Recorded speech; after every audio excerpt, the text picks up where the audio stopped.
Hello साथियों, नमस्कार। आपका हार्दिक स्वागत है, अभिनंदन है आपके अपने YouTube channel revision with Yogesh में। तो जैसे कि आपको पता है कि हमने 4100 क्वेश्चन की जो सीरीज स्टार्ट की है, उसमें डेली 19 के माध्यम से हम राजस्थान इतिहास के प्रश्नों का व्याख्यात्मक हल देख रहे हैं। चलिए चलते हैं अपने क्वेश्चनों की ओर। और क्वेश्चनों पर जाने से पहले मेरा आपसे अनुरोध है कि आप हमारे चैनल को लाइक, शेयर और सब्सक्राइब करें। चलिए दोस्तों, पहले क्वेश्चन की अपन बात करते हैं। तो पहला क्वेश्चन है कि निम्न में से किन के शासनकाल को मेवाड़ की चित्रकला के इतिहास का स्वर्ण युग माना जाता है? तो इसका जो सही आंसर होगा, राइट आंसर होगा, वो महाराणा अमर सिंह को मेवाड़ चित्रकला का जो इतिहास का जो स्वर्ण युग है वो अमर सिंह का काल है। अमर सिंह का काल मेवाड़ चित्रकला का मेवाड़ चित्रकला थी, उसका जो स्वर्ण काल है वो महाराणा अमर सिंह का जो काल है वो उसका स्वर्ण काल माना जाता है। उसके बाद में अगले क्वेश्चन की बात करें। अपना जो अगला क्वेश्चन है, मेवाड़ के किस महाराणा ने मुगलों से संधि की थी? तो मेवाड़ के किस महाराणा ने मुगलों से संधि की थी, इस पे हम चर्चा करें। तो मेवाड़ के जो अमर सिंह जी थे, उन्होंने मुगलों के साथ संधि की थी। और अमर सिंह है ये तो मेवाड़ मेवाड़ के जो प्रथम शासक थे, प्रथम शासक जिन्होंने मुगलों की अधीनता स्वीकार की थी, मुगलों की अधीनता स्वीकार की थी, मुगलों की अधीनता स्वीकार की थी अमर सिंह जी ने।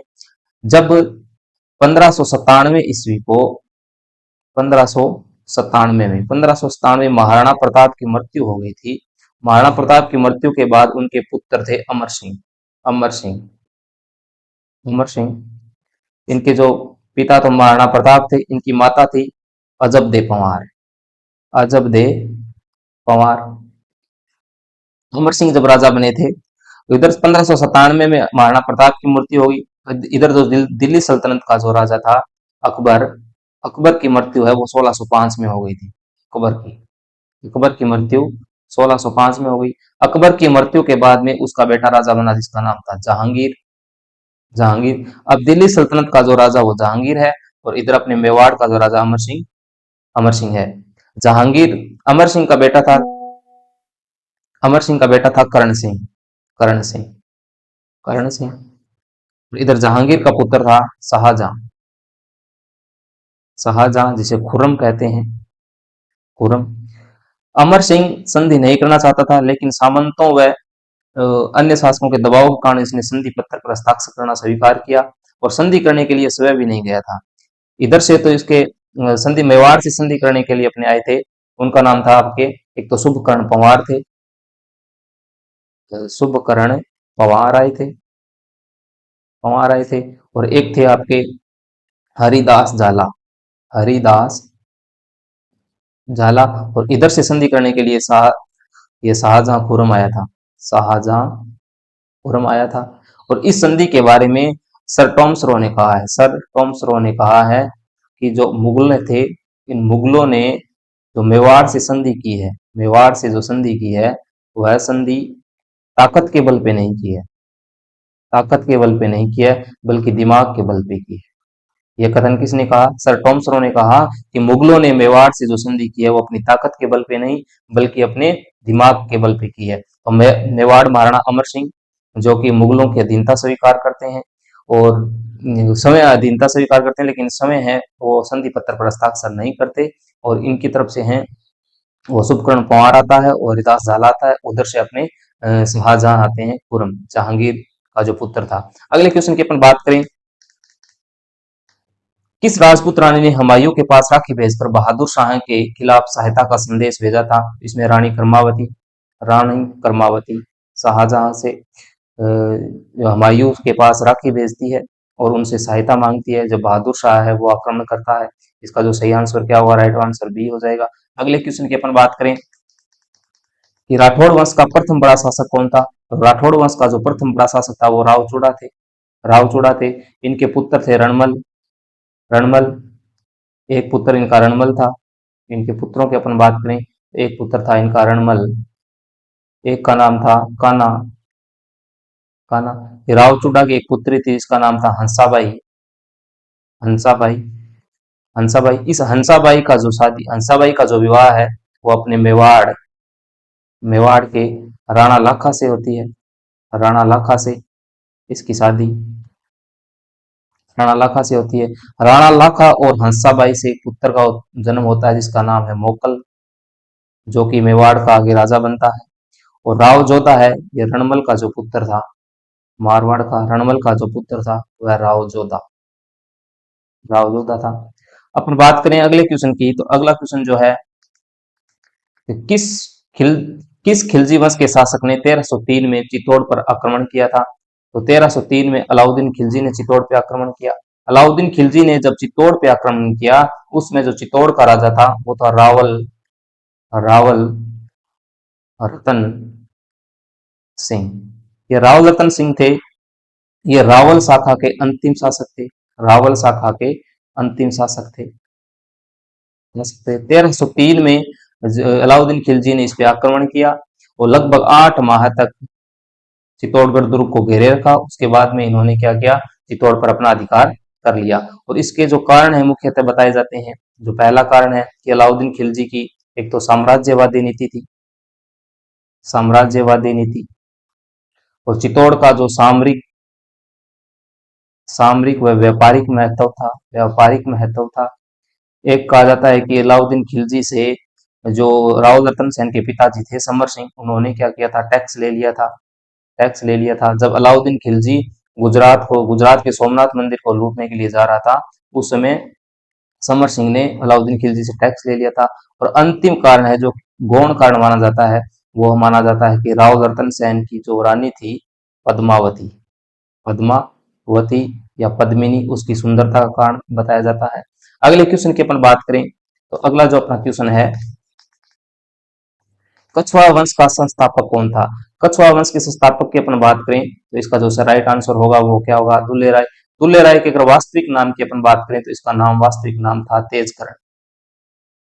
तेजकरण तेजकरण ने क्या किया, या वह दुल्ले राय ने दौसा के अंदर जब बड़गुजर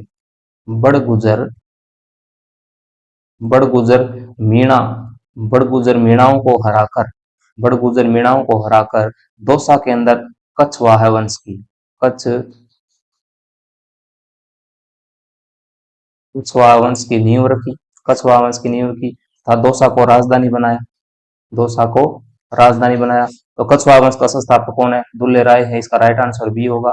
अगले क्वेश्चन की अपन बात करें कि राजस्थान में राठौड़ वंश का प्रथम शासक कौन था? तो राजस्थान में राठौड़ वंश का जो प्रथम शासक था वो राव सिंह है। इसका जो राइट आंसर होगा राव सिंह, जो कि मारवाड़ का राठौड़ वंश है, उसका जो प्रथम आदि पुरुष के नाम से भी इसको जाना जाता है। मारवाड़ यानी राठौड़ वंश का आदि पुरुष कहा जाता है इसको, आदि पुरुष वास्तविक। जबकि मारवाड़ का, अगले क्वेश्चन की अपन बात करें, जो अगला क्वेश्चन है कि चौहान वंश का संस्थापक कौन था? चौहान वंश की अपन बात करें, चौहान वंश का जो संस्थापक था वासुदेव चौहान था। इसी वासुदेव चौहान ने क्या किया कि सांबर झील का निर्माण करवाया। सांबर झील का निर्माण करवाया। यह जानकारी अपन को कहां से मिलती है, ये बिजोलिया शिलालेख से मिलती है। बिजोलिया अभिलेख से अपने को यह जानकारी मिलती है। बिजोलिया शिलालेख यानी बिजोलिया की बात करें तो बिजोलिया भीलवाड़ा के अंदर एक जगह पड़ती है। बिजोलिया का जो प्राचीन नाम है वो विज्ञावली है, विज्ञावली। तो बात करें अपन अगले क्वेश्चन की, तो अगला अपना जो क्वेश्चन है, किन विद्वानों ने राजपूतों को सीथियन मानकर उन्हें मध्य एशिया से आया बताया गया है? तो इसका जो राइट आंसर होगा कर्नल जेम्स टोड व विलियम कुरुक। ये बुरुक नहीं कुरुक है, यानी कर्नल जेम्स टोड और विलियम कुरुक। इन्होंने क्या बताया, इसको संख्या सीथियन बताया है। अगले क्वेश्चन की अपन बात करें तो अगला अपना जो क्वेश्चन है, भरतपुर क्रोली धौलपुर क्षेत्र किस प्राचीन नाम से जाना जाता था? यानी भरतपुर क्रोली व धौलपुर का जो संयुक्त क्षेत्र था उसको सूरसेन के नाम से जाना जाता था। इसका जो राइट आंसर होगा सूरसेन। विराट की अगर बात करें तो वर्तमान का जो बैराट जो कि जयपुर के अंदर है, इसका प्राचीन नाम विराट था। जांगल बीकानेर को कहा जाता है, जांगल प्रदेश बीकानेर का जो क्षेत्र था।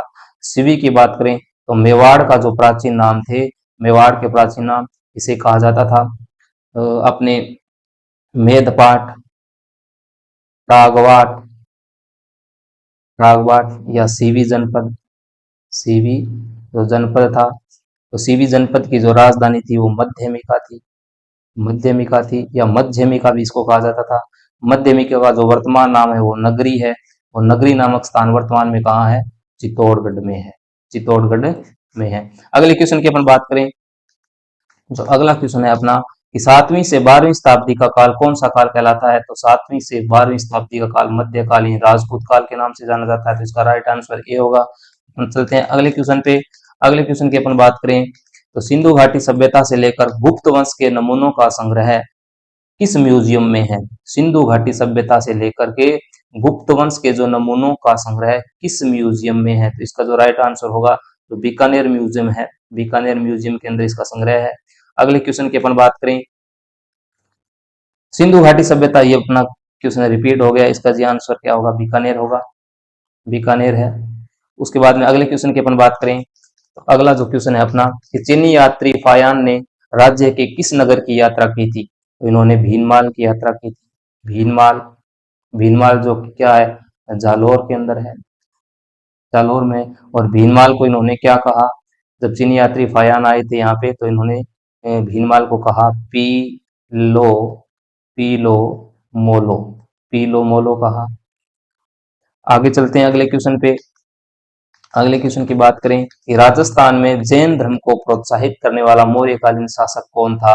तो राजस्थान में जैन धर्म को प्रोत्साहित करने वाला जो मौर्यकालीन शासक था वो थे अपने संप्रति, संप्रति। चलो बात करते हैं दोस्तों अगले क्वेश्चन की। तो अगला अपना जो क्वेश्चन है, विराटनगर किस जनपद की राजधानी थी?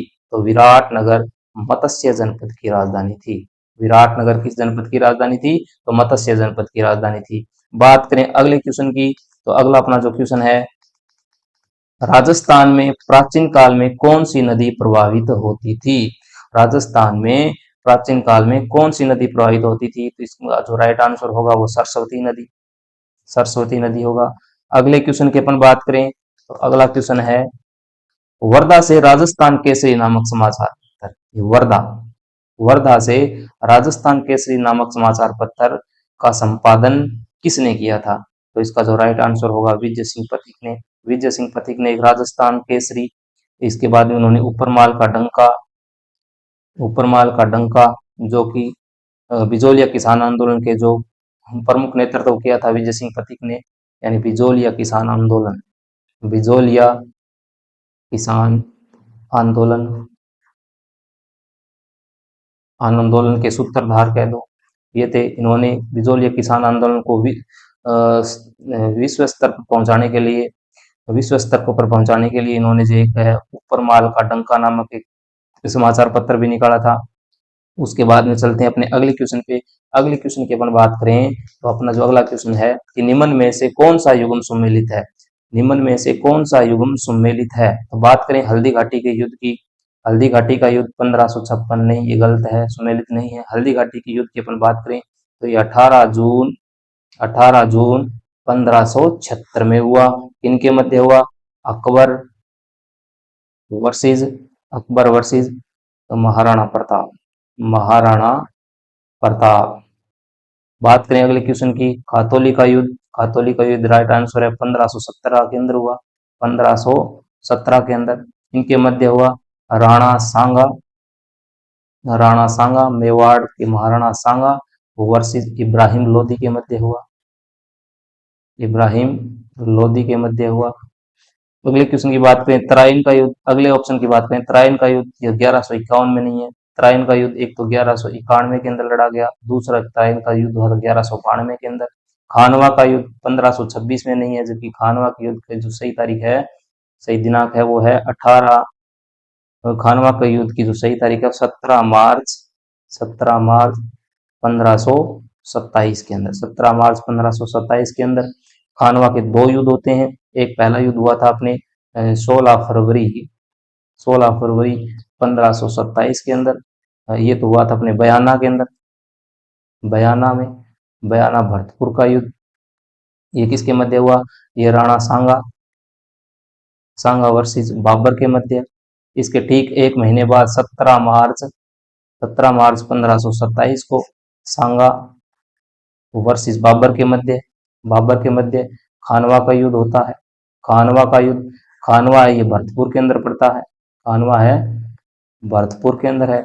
और खानवा किस कौन सी नदी के किनारे है? गंभीरी नदी के किनारे, गंभीरी नदी के किनारे ये स्थान पड़ता है। चलिए बात करते हैं इस क्वेश्चन का जो राइट आंसर अपने पास हुआ है खातोली का, इसके अंदर ये सुमेलित है एक, यानी खातोली का युग कब हुआ? 1517 ईस्वी के अंदर। अगले क्वेश्चन की अपन बात करें कि रणथंभौर के चौहान वंश का संस्थापक कौन था? रणथंभौर के जो चौहान वंश का जो संस्थापक था वो गोविंद प्रथम था, गोविंद प्रथम था। इन्होंने 1100 गोविंद प्रथम था 1194 में, 1194 के अंदर गोविंद देव ने 1194 में 1194 में रणथंभौर में चौहान वंश की स्थापना की थी। 1194 में रणथंभौर में चौहान वंश, चौहान वंश रणथंभौर में। गोविंद प्रथम था कौन? तो ये पृथ्वीराज तृतीय, पृथ्वीराज जो थर्ड का पुत्र था, जिसने रणथंभौर में जाकर चौहान वंश की नींव रखी थी। चलिए दोस्तों आज के लिए इतना ही, आगे के हम अगली क्लास में करेंगे। तब के लिए सभी का धन्यवाद। Thank you. जय हिंद, जय भारत।